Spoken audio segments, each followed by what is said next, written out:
Bee Swarm Simulator, a game we all know and love, a game which has been around for longer than some of its players, a game known for its unique style, and possibly the best game on Roblox in the opinion of many. But Bee Swarm Simulator has some big problems, most of which I will be covering in this video. Some of these problems are already known, but there are some other problems that people haven't came to notice yet. So let's dive into it. First, let's just get the obvious ones out of the way, such as exploiters, lack of updates, and the infamous stinger epidemic. These problems are only scratching the surface, but there are way bigger problems lying behind them. And as we all wonder why Onnit hasn't been taking action against exploiters, this brings us to our first big main problem, which is the need to macro.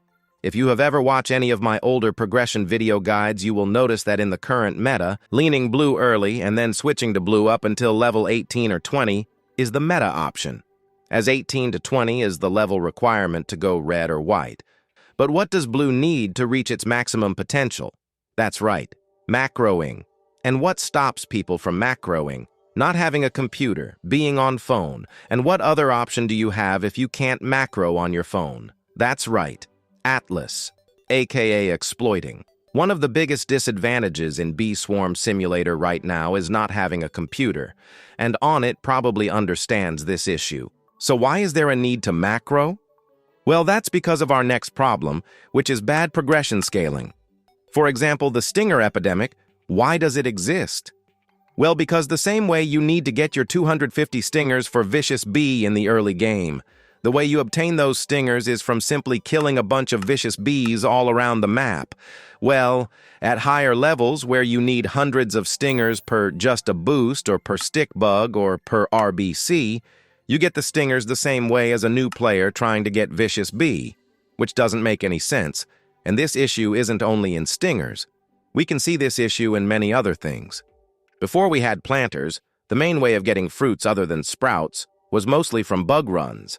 And even after planters were added, you had to stay inside the game so they grow. But something that fixed this is the offline voucher.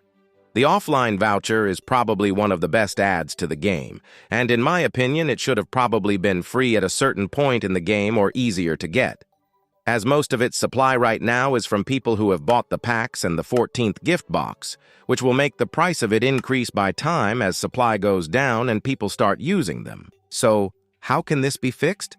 Well, yesterday, as I was scrolling through the r/Bee Swarm Simulator subreddit, I found a user who has made a post showing a mobile macro they have been working on, and this is quite possibly one of the ways that we can balance out the advantage of PCs over mobiles. I will continue to follow the development of this mobile macro and update you guys on any further news. If Onnit won't do anything, the community will.